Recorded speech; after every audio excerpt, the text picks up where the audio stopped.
Isabela Broadcast Center, himpilang tumatalakay sa mga proyekto at serbisyong tunay para sa tao.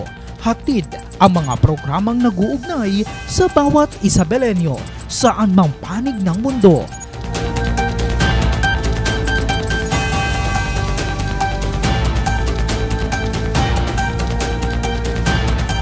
Delivering in-depth, trustworthy, and objective news. Dito ka, konektado. Isang mapagpalang hapon ho sa lahat ng ating mga kakonek sa buong lalawigan ho ng Isabela at muli sumasayang papawid ang ating programang Isabela Connect ka dito para sa isa na namang episode at kasama nyo pa rin ang inyong lingkod ng resident broadcaster ng pamanampalang lalawigan ng Isabela, Ezekiel Kilang. Ngayong hapon makakasama ko ho muli ang ating Provincial Information Officer na si Attorney Elizabeth Binag. Magandang hapon po, Attorney Ma'am. Magandang hapon. Welcome back po.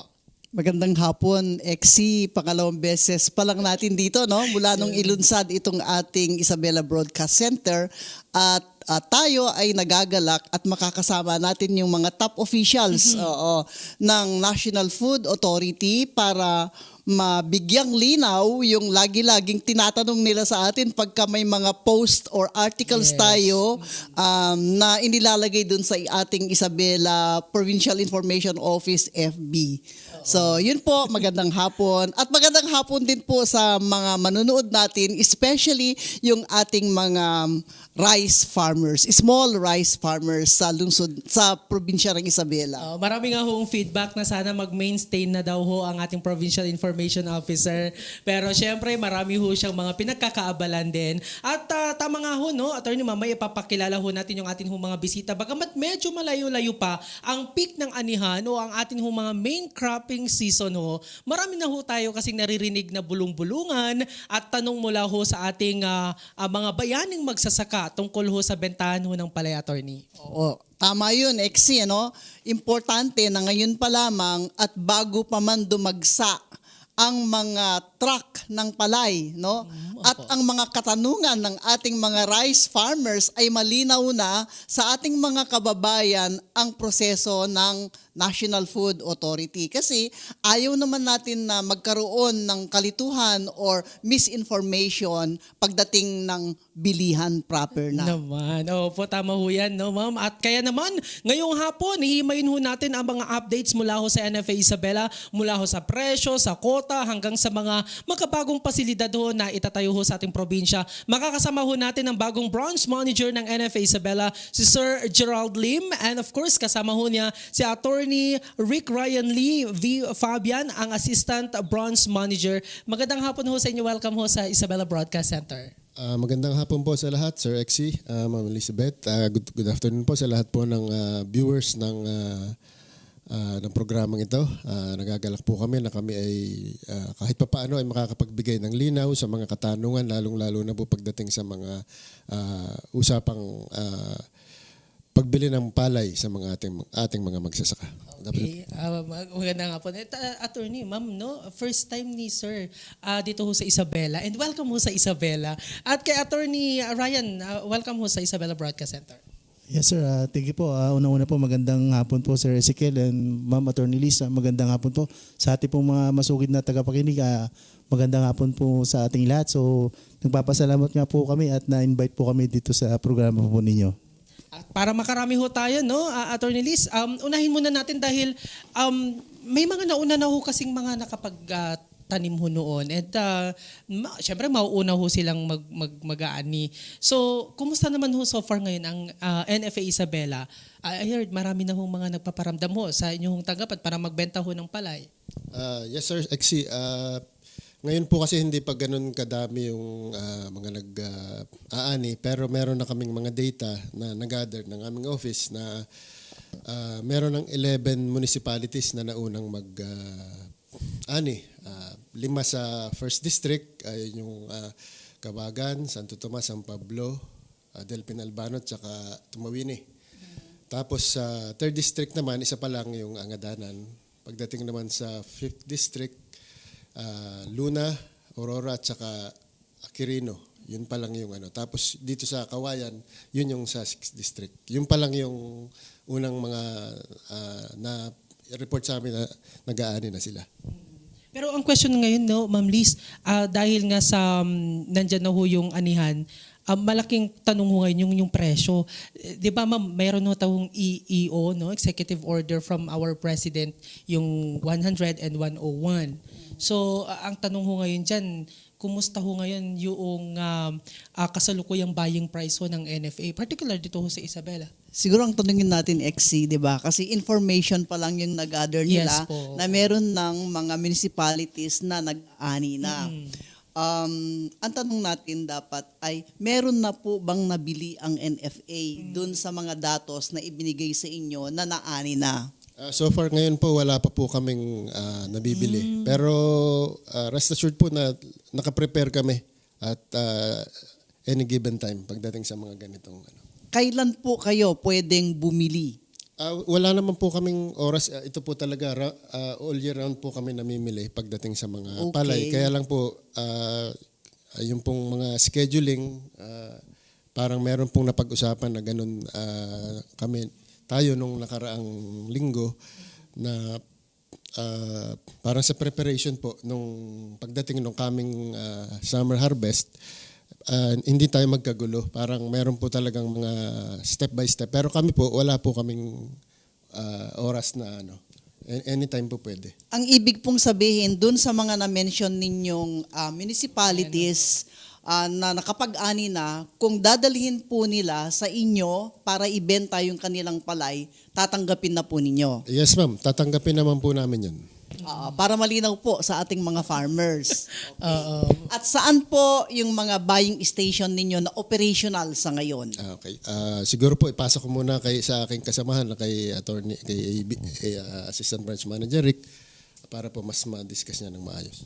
Yes sir, thank you po Sir Gerald. Ma'am Lisa, so bali po yung ngayon is open naman po nag-accept po ang ating sa Tumawini, Gamo, Malig, San Mateo, yun po.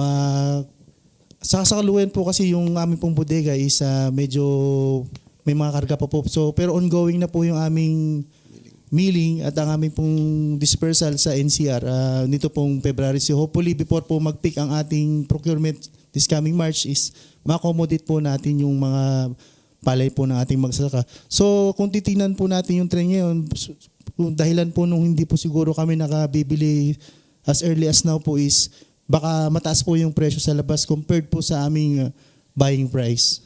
Speaking of presyo sa labas, magkano po ba para malinaw ho sa ating mga magsasaka yung buying price ho sa NFA when it comes ho sa fresh, no, pero malinis at sa dry ho? So sa aming pong fresh is nagre-range po yung aming price sa 21 pesos at para sa dry naman po is 17 pesos po sa fresh o yung sariwa po at doon naman po sa dry o yung tuyo po is 21 pesos po. Nagkakaroon po ba ng pagbabago, attorney, when it comes sa presyo? Kasi yung moisture content, di ba, tinitignan ho ninyo yun? Yes sir, Exi, tama po kayo dyan. So sa aming pong mga warehouse, meron po kaming kasamaan doon yung aming pong mga quality assurance officer.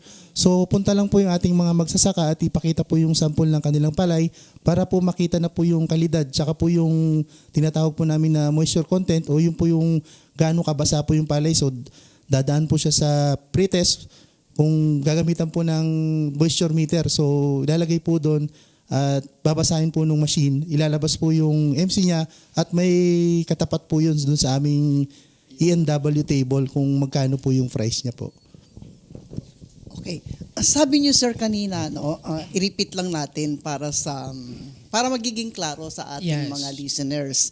17 pesos po yung fresh, basa. Ibig sabihin, tumatanggap po talaga kayo ng basa. Kung basa yung ihahatid sa inyo ng ating mga farmers, hindi po ninyo ibabalik yan. Yes po, tama po kay Ma'am Liz. So yun nga lang po is kung halimbawa po dumagsa po yung basa, yun nga po yung kapasidad po namin ng aming mga drying facilities is limited lang po. So pag kumpleto na po na yung na-maximize na po yung kapasidad, doon na po medyo nagkakaroon ng challenges sa part po ng NFA. So habang kaya pa ng po, capacity tama po. ng ating existing warehouses, ay tatanggapin po yan. Tama po, Ma'am Liz. And then yung dry, which should contain a moisture of ilang percent po? 14% to 12% po. 14 to 12%. Yes, Oo. Ay nasa 21. Apo ma'am, tama po. Yung na-mention po ni Sir Ezekiel kanina, 'di ba? 101 in relation EO 101 in relation to 100.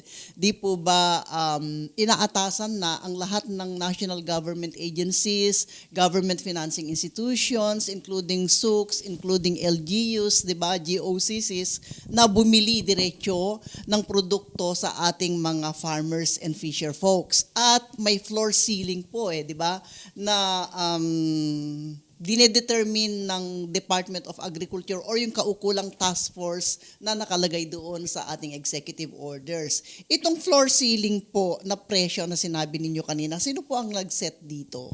21 and 17 po, respectively. Yes, ma'am. Yan po ay isineset ng NFA Council. Ito pong, para lang po malinaw sa atin, ito po kasi hindi ito nakafix. Since 2024, nagkameron po tayo ng pricers. Yun yung parang price range na scheme ng NFA na dinedetermine niya. Halimbawa, nagkakameron ng survey every week kung ano ba yung dapat itaas, yung prevailing na market price, para po maalalayan natin yung mga farmers natin. Halimbawa, bumabagsak, itataas namin parang support price ng National Food Authority po yan doon sa ating mga farmers. Kaya po, yung binanggit kanina ni na range from yung wet 15 to 17, tapos yung 21 yung pinakamataas. Hindi po yan yung hindi katulad po ba dati na ito lang ang bibili namin, 21 lang. Ngayon po tumataas ito, nagto-23, kumisan. Yung pong pinakamataas nito umabot pa dati sa 30. Yung unang bugso ng pricers na yan. Kaya po yun po yung parang sabihin na natin flexible yung pricing namin ngayon. Kaya hindi madidihado yung mga farmers natin. Ngayon, kung tumaas naman yan ng mataas na mataas, hindi na po kami mag-a-adjust kasi panalo na naman talaga sila kahit anong mangyari. So always taking into consideration yung reasonable return of income ng mga farmers sa investment nila sa pagtatanim. Yes, ma'am. Yun nga, sinasabi po natin na hindi sila dapat madidihado. Oo. Pero ang tanong ngayon, no, ma'am, and of course mga sir, kumusta ho ba ngayon, ngayong cropping? When it comes sa bibilihin ninyo, yung quota ho ng NFA Isabela, ngayong cropping season, may pagbabaho ho ba? Mga ilan ho ba para malinaw ho, sir? Sige po. Last year po, sabihin na po natin, ito po yung target ng National Food Authority. Last year, 880,000 bags of palay yung bibili namin. Ito, bags of 50 po yung pinag-uusapan natin dito. Ngayon pong taong ito, for the year ay 1,450,000. Nagkameron po ng significant increase pagdating po sa, yun po tinatawag natin na absorption. Yun po yung sa target ha. Depende na rin po yun, kung katulad nga po nito, kung pangunahan ko na, parang with the initiative of the Provincial Government of Isabela, na talagang tutulungan din yung NFA, pagdating po sa support price, kung halimbawa, kasi sa ibang mga probinsya, pag sumasadsad yung mga presyo, parang hindi masyadong napapansin. Dito po kasi yung unang mga meeting namin dito, napansin naman agad namin na ang gusto ni Governor sa ni Vice Gov na talagang susuportahan yung pagtaas ng presyo. Hindi lang kaming mga taga-NFA, pati kung iniisip natin yung paglalagyan, parang meron ding naka-ready ang mga local government units through the local chief executives na tutulungan ng NFA kung saan pwedeng ilagay para halos kung po pwede accommodate lahat ng produce ng mga farmers. Kaya lang po, alam naman natin na hindi ganun kasi meron ding mga private traders, mga commercial na ganun. Pero as much as possible, talagang naka-ready po ang pamahalaan natin para suportahan yung mga farmers. Ready naman po talaga ang ating pamahalaan. In fact, para din po masabi namin sa inyo for your information and reference, since 2023 of June, para talaga matulungan ating mga farmers, ay nag-umpisa na hong bumili ng palay through the directive of our governor directly from our small farmers, yung may land holdings po na 2.0 below. kung saan ay nagbibigay po ang provincial government ng 2 pesos premium price for every kilo. At tuloy-tuloy po yan hanggang last year, at dahil nga po dyan ay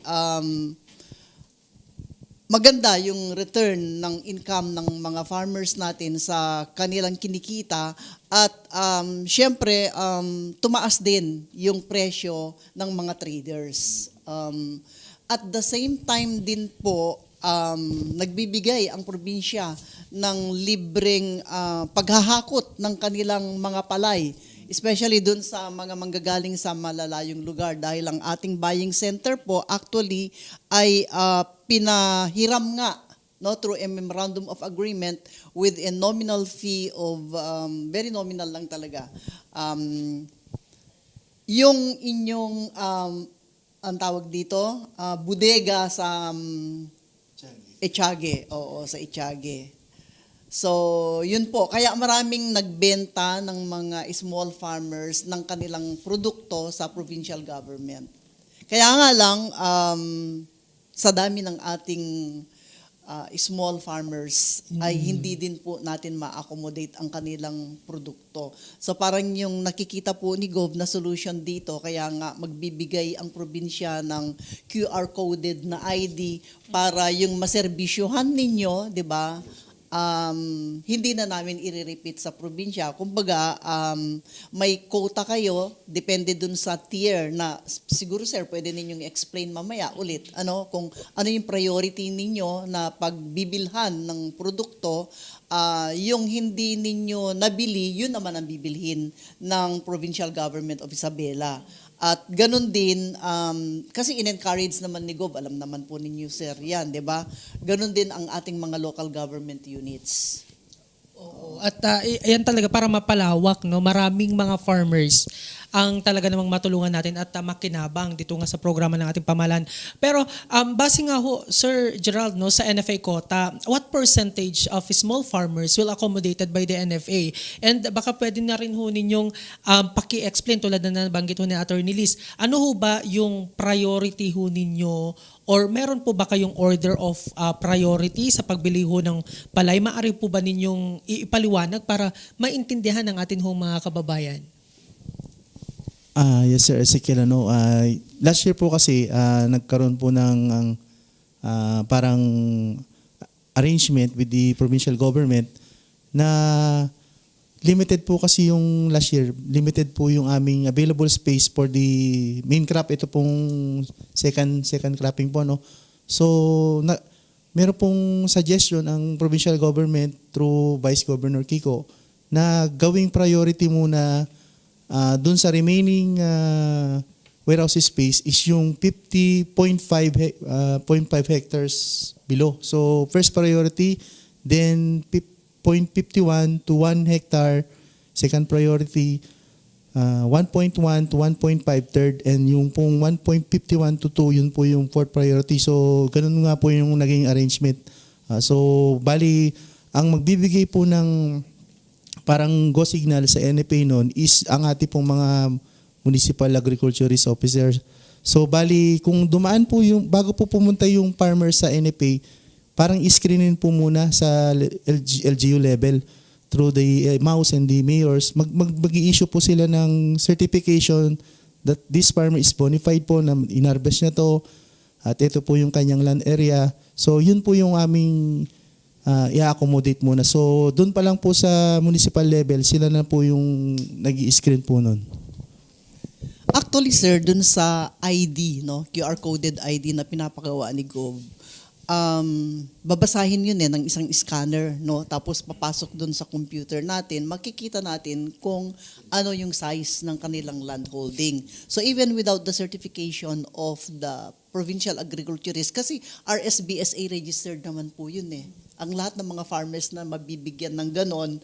So, kahit wala na yung certification ng provincial agriculturist or ng municipal agriculturist for that matter, makikita mo na doon kung ilan yung kanyang land holding. So, makikita mo na qualified siya within the tier na na-mention po ninyo or within the priority na napag-usapan po dati.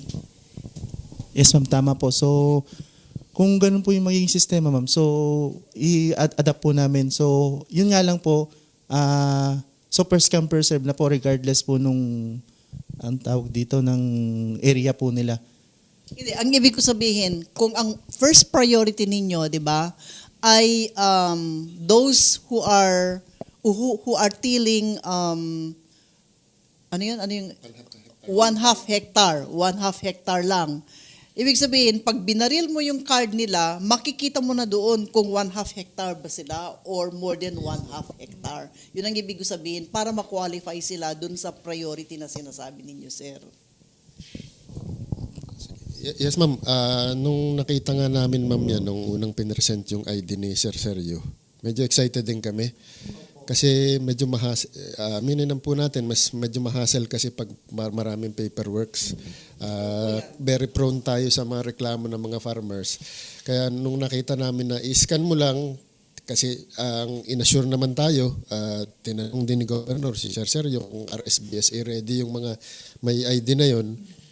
Wala kaming problema, sabi namin dyan. Basta bigyan nyo lang kami ng kopya ng paano namin iskanin yan. Mabilis nating ma-actionan.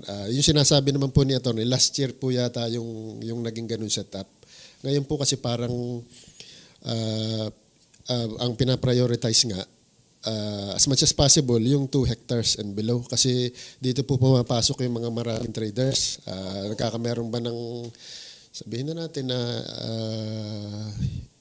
disadvantages, parang in a lighter sense, parang ganun, na yun muna yung uunahin as much as possible. Pero hindi naman po namin isinasara yung aming pinto dun sa malalaki ding ano. Kasi baka naman po yung mga legitimate na mas matataas din yung mga ganong hectarage, magpapasok din, legitimate naman sila.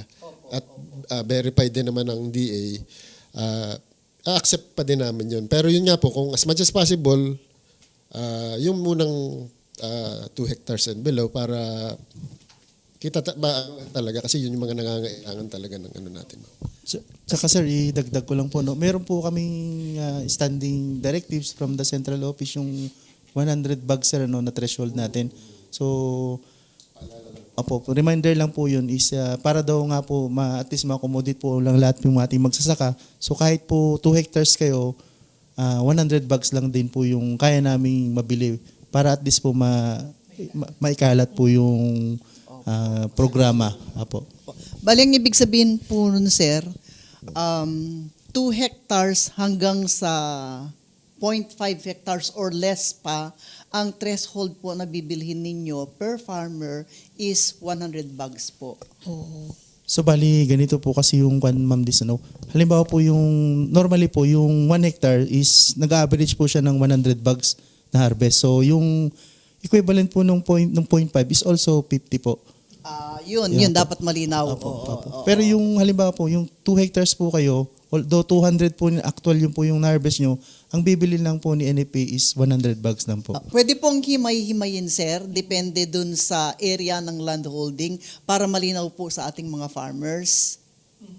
So bali po, ganito po, kung kayo po ay 0.5, so maximum nyo po is 50. Okay. 50. Pag 0.5 hectares, maximum mo is 50. 50 bags. Okay. Kung halimbawa nung po 0.6, di 60 bags po yun.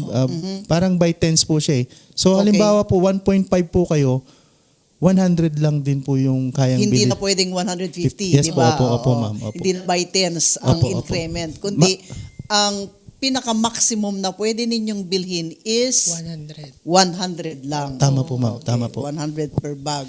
Okay. Pero doon sa sinasabi ninyong increment of 10 bags, di ba, depende doon sa land holding, ay hanggang 1.0 lang yun, di ba? Pero pag nag-exceed na sa 100, the same pa din. Whether 1 hectare or more than yung tinatamnan mo, ang maximum na mabibili ninyo per farmer is 100 pa din. Yes, ma'am. Tama po, ma'am. Oo, para maikalat nga ho, no. Pero para malinaw, meron din kasi yung masagana yung ani, kahit 0.5, more than 50 yung ano. So talagang 50 yung maximum. yung bibilhin ho nila sa NFA. So anyway, yun nga ho yung initiative ho ng Provincial Government of Isabela. Ang aming hong gobernador ho kasi talagang gusto niyang nakakasunod din ho ang provincial government sa digital era, kumbaga, at para malesen na ho yung kung ano-ano bang mga documents na kinakailangan. So through QR code na lang mapapabilis. So when it comes sa initiatives, Sir Gerald, meron bang inisyatibo din ho ang NFA Isabela na mobile procurement o mga truck na direktang pumupunta sa mga malalayong barangay upang sunduin ho ang ani ng mga magsasaka? Kasi ang Isabela, Provincial Government of Isabela, may bro truck ho kami. So how about sa NFA po? Sa NFA po, nagsisimula pa lang. Actually, hindi po nagsimula. Nagsimula na po yung modernization ng NFA kasi matagal na panahon po kasi na hindi na replenish yung fleet of yung mga sabihin natin mga sasakyan ng National Food Authority. Ngayon pa lang po tayo bumibili ulit ng mga panibagong mga, hindi lang po mga bodega yung pinapagawa natin, dryer, rice mill. Ganon din po yung sa mga sasakyan. Ngayon nga pong taong ito, nag-conduct na ng bidding. Medyo marami-rami yung truck na yun. Kaya po, ito sa tanong nyo kung available na yung mga trucks namin. So far, hindi pa, ngayon po hindi pa. Pero in the coming harvest po, mayu-utilize na natin yan. Kaya po nagpapasalamat din kami doon sa mga ibang mga barangay, ibang barangay na nagpapahiram ng mga sasakyan nila para lang ma-deliver yung mga produce ng ating mga farmers sa warehouse ng NFA. Yan po. Maidagdag ko lang dun sa sa QR coded na ID ng mga RSBSA farmers natin. Hindi pa kasi natin napiprint lahat dahil syempre hinihintay pa natin yung photo nila na manggagaling mismo sa MAU para mai-upload nila sa PIO. Pag sana na kompleto na yun, mabilis din lang naman ang printing kasi nagpakuha si Gov ng 2 printer para nga sana magamit natin as soon as possible. Kasi doon may ilalagay na din kaagad kung ilang kavans ang nabili ng NFA sa isang farmer. Ganon din kung bibili ang provincial government ng palay sa mga farmers na to, may ilalagay na din doon, makikita na ninyo doon. So kung halimbawa, yung isang farmer na may land holding na 1 hectare at nabili na ni NFA ang 100 sacks sa kanya, syempre ang next na priority naman ang pagbibigyan ni Provincial Government of Isabela para nga yung laging sinasabi ni Ezekiel na ma-spread naman yung benepisyo nitong premium price na ibinibigay natin sa ating mga farmers. So, ganun po. At sana nga mapabilis na ang pag-upload ng mga photos para ma-print na kaagad at maibigay na ng ating gobyerno, ng provincial government yung mga IDs nila at magamit na natin nitong buying period po. Anyway, hindi pa naman ganong peak yung season ng yung cropping ho natin. Hopefully makahabol. Pero ito ho yung frequent ho na tanong, Sir Gerald, no? Nandyan ho kasi yung matagal daw ho paghihintay ng mga farmers doon ho sa bayad ho ng kanilang napagbentahan. Sa inyo hong sistema, ilang araw ho ba ang hihintay ni farmer bago makuha ho ang kabayaran para ho sa ibinentang palay? Mostly po, within the day naman po nakukuha ka agad dyan. Kasi every warehouse po natin, sabihin na natin yung mga buying stations, buying centers natin, meron po kasi yung team na naka-assign doon. Nandun yung warehouse supervisor, yung nagka-classify, tsaka po yung disbursing officer, yung cashier natin. Kaya on the spot po, kung hindi naman ganun karami yung mga clients natin during the day, makukuha rin naman po yan. Hindi po katulad nung una na napapaghintay pa ng kung ilang araw. Opo, oo. Kasi yun po yung karamihan sa mga hinaing ng ating mga farmers na yun nga, delay in the receipt of the corresponding consideration nung kanilang ibinenta, tapos may mga long waiting hours pa daw, tapos yung may mga nare-reject na palay. Oo, yun. Sige Ma'am, ano lang po siguro, hingi lang po kami ng pangunawa doon sa mga farmers natin. Kung sakali man po, meron po kasing iba't ibang factors din kung bakit nagkakameron ng delay. Kumisan po mga internet connection, mga power interruption, mga ganun lang naman. Pero yung the usual, yung sabihin na nating course of business, hindi naman po siguro tatagal ng ganun. Kasi nga po kung halimbawa, dumagsa yung mga farmers, po-provide pa kami ng additional manpower para lang wag tumagal ng ganun kasi iniiwasan din nga po namin na ma-delay sila kasi talagang naintindihan po natin na kailangan naman nilang yung pera parang ganun. Opo. Doon po sa sinabi ninyong quota kanina, so malaki po yung increase, 'di ba? From 800,000 880 naging 1,450 o 1,450,000 na po ngayon. May kaukulang increase din po ba sa ating mga bodega para ma-accommodate yung increase sa ating quota ngayon? Kasi last year, mahaba daw kasi yung pilahan. Opo. Nagpapalista sila, ang reason ho noon is puno ang mga bodega. So how about ho ngayon? Nagkaroon ho ba ng pagdaragdag sa mga bodega ho natin? Considering na nagdagdag tayo o nag-increase tayo dun sa quota na maaari nating bilhin dito sa probinsya ng Isabela. Yes, ma'am. Sa ngayon po, ma'am, meron po kaming dalawa na modernized warehouse na ongoing na po ang construction. So, isa po dito sa City of Kawayan, saka po sa Rojas. So, yun po is ma-accommodate ng more or less 180,000. 80,000. So, sorry po. 80,000 po pala. So, 80,000 po sa Kawayan, 80,000 din po sa Roas. So, kung titignan po natin, dun po sa aming target at yung aming pong existing na capacity, warehouse capacity, so hindi po niya makakaya po yan yung 1.4. So, bagamat yung po meron po kaming ginagawa ngayon nga po yung aming mga pag-disperse ng bigas, pagbebenta po. So yun, makakatulong po yun. At yung aming po mga milling yung pag-mill po na aming palay. So yun po, makaka-create po kami ng space. At the same time, yung pong aming nagiling na bigas, pag nabenta, and then disperse po, ma-transfer po namin sa NCR. Kasi po doon po ang walang talagang sinusupply namin ng bulk po ng aming dispersal operation. So tuloy-tuloy naman po sana. Hopefully, ma-meet po namin yung target po.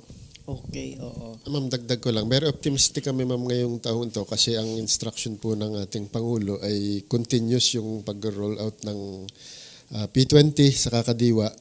Hopefully po makatulong ito para ma-decongest talaga yung mga bodega namin. Kasi yun po yung isa sa mga nagiging problema kaya po hindi ma-accommodate lahat. Pero pag ito po ay nagtuloy-tuloy, tuloy-tuloy din naman po yung mailing namin, wala po tayong magiging problema dyan, hopefully.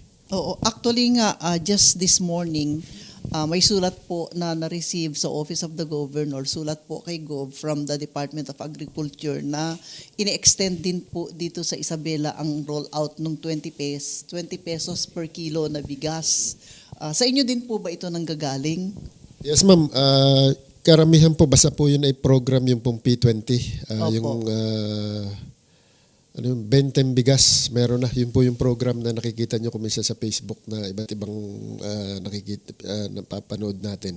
Yun po, ang nagsusupply po nun ay NFA. Okay. So malaking espasyo ulit yan kung halimbawa madidispose ninyo para sa programang P20, di ba? Yes, ma'am. At nakakasiguro po kayo na kasi ito po ay hindi mga luma eh. Yung po kasing mga previous notion natin na NFA, medyo mahinang klase. Hindi maganda yung quality. Siguro po medyo nagbibigay naman po muna kami ng tingnan nyo kung okay yan. Pero wala po kung tayong ganun luma kasi mga ito, mga kumisa 0 to 3 months. Pagkagaling po sa, meron po kaming, alam ko yung binigay natin sa direct from rice mill po yung binigay namin. Kaya po. Kuan po yun, ma'am. LGU Itchage po. Bumili po sila ng 5,800 bags po last November or December po noon, yung kasagsagan po, yung after ng typhoon. So, tinignan naman po nila yung bigas at ngayon nga, bago po yung nakuha nila, as direct po yun na nakuha nila, newly milled po. kahit naman ang probinsya, di ba? Bumili ang probinsya sa inyo ng... At wala naman kaming complaint doon sa quality ng bigas po. Thank you po, thank you po, ma'am. Thank you, ma'am. Opo. Thank you. Pero maki-update nga rin tayo, ma'am, no, kila sir. I heard, no, last year may plano ho kayong magpatayo ng rice processing system, yung RPSO dito ho sa Isabela. So, kumusta na ho ba so far sa ngayon? Medyo technical po yan. Pero yan po ay, dalawa po yung itinayo na yan. Yung isa ay sponsored ng JICA, yung sa Japan. Yan po yung itinatayo sa Kawayan. Yung isa naman ay sa Rojas. Yun yung may 80,000 capacity. Oo, bali. Parang siguro po pwede nating sabihin na state of the art yung mga ilalagay kasi hapon yung mga sila yung nag-ano talaga nito, nag-oversee. Ng construction. Oh. Yes, Ano ma'am. na pong estado nun? When will it be ready for operation? Kaya po ba ngayong cropping? Hindi po. Hindi pa. Ang kwan po kasi, ang una po munang tatayo is yung paglalagyan po ng facilities, yung mga equipment po. So, ang target po namin is hopefully ma-construct siya this year po sa June. So, after June po, meron pong dadaanan na process. Yung sa grant nga po ng JICA yun. So, more or less, nasa 800 million. Parang ganun po yung 600 million pesos. Yun nga po. Yan nga po, nakatutok po yung ating partners po pa mula sa JICA, Japan International Cooperation Agency. So, from time to time, meron pong mga meetings with them online o meron din pong pupunta sila, nagbibisit po sila sa site para tingnan po at ini-ensure nila na yung standard po medyo pag Japan po kasi medyo mas particular po sila sa standard. So yun nga po, bantay sarado po. So kami rin po, sana nga po ma-meet namin po within the deadline po. Pero ano po ba yung mga lalamanin ho nun, mga equipment? Kabilang din ho ba dyan yung mechanical grain dryer so natin? Kasi di ba kaya ho may mga farmers ho tayo na nagre-reklamo, hindi tinatanggap ni NFA yung palay ko dahil basa. So yun nga yung reason ho ninyo, kakulangan ho ng mechanical dryer so natin. So ano po ba yung mga lalamanin ho nito, sir? So kasama nga po nito is yung una-una yung ating pong dryer. So kompleto po siya from dryers to silos tapos to rice mill. So parang kuan na po siya, state of the art na po yung processing na po niyan from to packaging. Pero yung input, para lang ma-imagine, yung gaano karami ho yung kapasidad ho nito from input to output ho, kung sakali, sir? So ito nga po yung medyo technical nga po, no. Yung ating pong rice mill is may kapasidad po na 8 to 10 tons per hour po yun. At ang ating pong dryer is 120 tons per batch. Yun po yung capacity niya. Ganon din po yung sa Rojas. Meron din po siyang dryer. So 240 tons per batch naman po doon.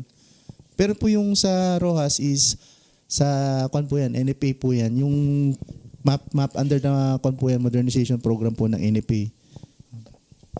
Pero kapag hindi na po ninyo ma-accommodate yung mga sariwa, yung basa, ini-inform naman ho ninyo yung mga farmers. Para kasi kung hindi ninyo ini-inform, usually may reklamo ho kasi. So may mga paabiso naman ho kayo. Bali, bago naman po sila pumunta, sir, is magdadala ho sila ng sample. So, pag pre-class po, makikita naman po nila, doon po pag-visit sila sa warehouse na puno po yung aming drying, tapos meron pa pong naka-waiting na po dito na isasalang. So, at least makikita po nila na hindi naman po parang i-verify nila na yun nga po yung actual na sitwasyon.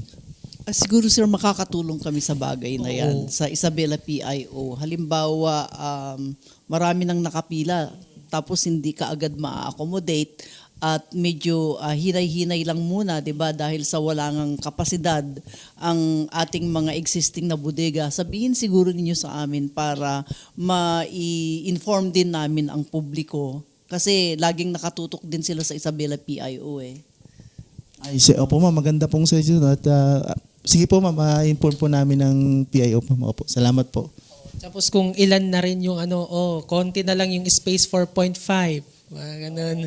Yung status yung pwede yung i-accommodate, sir, para ma-inform natin. At hindi ho umasa yung mga farmers. Yes, sir. Hindi sila mapapasubo na magdala. Tapos maghihintay ng matagal-tagal bago maipasok sa bodega yung kanilang naani. Yes, sir. Yes, ma'am. Tama po. Tama po. Oo, sige. Panghuli na lang, no? Since, syempre, Attorney Liz, nandito ka na rin. And of course, kay Sir Gerald, as bagong branch manager ng NFA Isabela. So, ano ho yung ginagawa ho ninyo na ugnayan ng NFA and Isabela para nang sa ganun, matulungan ho natin yung mga farmers ho natin na maibenta ho no, ng tama yung kanila hong mga produkto. Siguro sahanay muna ng NFA. At saka, wait lang, Sir Opo. XC, oo. Bago yan, para din matulungan natin ang mga farmers sa pamamagitan ng informasyon na maibigay Yes. sa kanila. Kasi alam naman natin na yung mga iba kasi kapit patalim talaga di ba? Kahit alam nila na may available na mas mataas na presyo sa NFA, kung minsan gawa ng kailangan na nila, di ba? Kahit mababa yung presyo ng mga traders, binibigay nila eh. So, siguro advice na din sa ating mga farmers. Sir Gerard. Sige po, on the part of NFA po siguro, very grateful kami. At, ganito supportive yung provincial government of Isabela. Nagkakameron ng series of meetings para mailabas natin kung ano ba yung mga dapat, yung mga gray areas pagdating sa palay procurement. At yun nga po, yung suporta na yun, pagdating naman sa amin, tinitingnan namin, ini-evaluate namin paano pa ba natin ito mapapaganda para kasing parang partner talaga yung provincial government at saka yung National Food Authority ng Isabela. Pagdating sa ganyan, yun, ganun po siguro, pagka-craft ng mga iba't ibang mga policies, mga strategies pagdating sa kung halimbawa mayroong concern ang NFA, pwedeng sabihin namin. Katulad na nga po nun, segue ko rin lang, yung pagdating po sa decongesting ng mga warehouse. Diyan po talaga, katulad ng sabi ni Atty. Liz, malaki yung biniling volume, talaga pong nakatulong ng malaki yun. Para in return naman, yung space na free, yun yung paglalagyan naman natin ng mga bagong procured palays. And from time to time nga po, kaya kami parang nagugustuhan na rin namin palaging pumupunta rito. Meet kasi para Welcome po kayo anytime. para po malinaw yung communication kasi kung minsan pag sulatan lang, sabi ko, baka meron tayong hindi mapagkaintindihan, pa tayo, mas maganda, nandito na yung suporta ng probinsya, nandito sila palagi.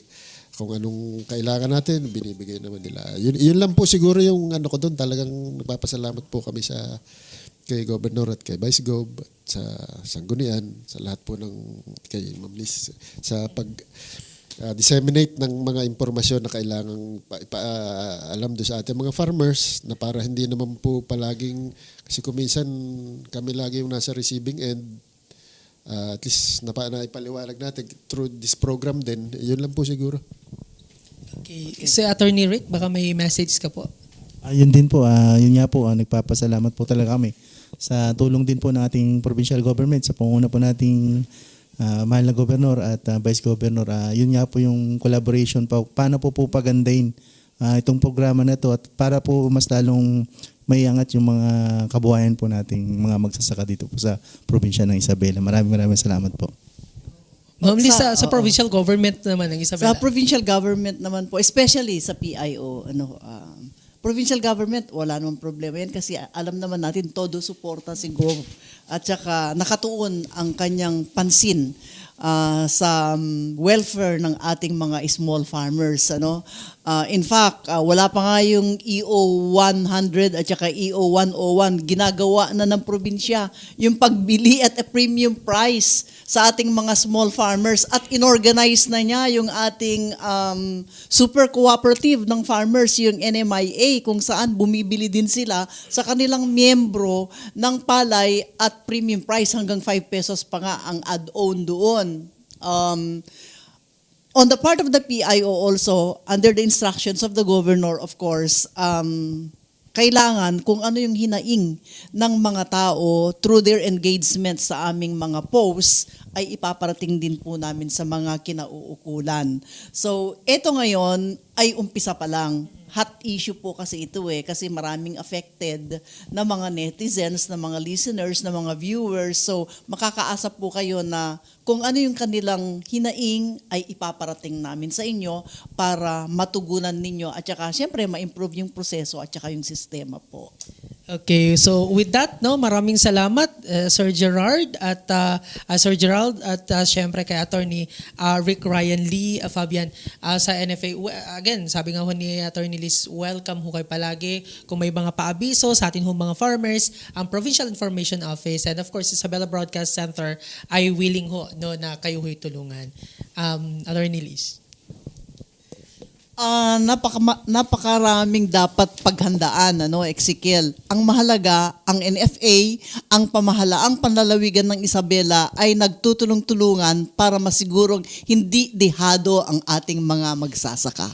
Okay, there you have it mga ka-Isabelenyo. Siyempre maraming salamat sa mga nanood. Huwag din hong kalimutan na i-like at i-follow ang ating Facebook page, Isabela PIO, at mag-subscribe sa ating YouTube channel para ho sa updates. Sa ngalan ho ni Governor Rodito Albano at Vice Governor Kiko D at ng buong pamalang palalawigan ng Isabela, muli ako ho ang inyong lingkod, ang resident broadcaster ng pamalang palalawigan ng Isabela, Ezekiel Kilang, na nagsasabing manatiling connect sa pagunlad, manatiling connect sa bayan at manatiling connect sa isa't isa. Ito ang Isabela Connect ka dito. Maraming salamat po. Thank you po.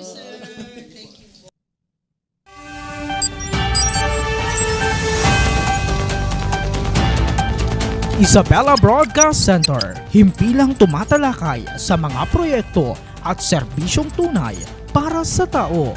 Hatid ang mga programang nag-uugnay sa bawat Isabelenyo saan mang panig ng mundo.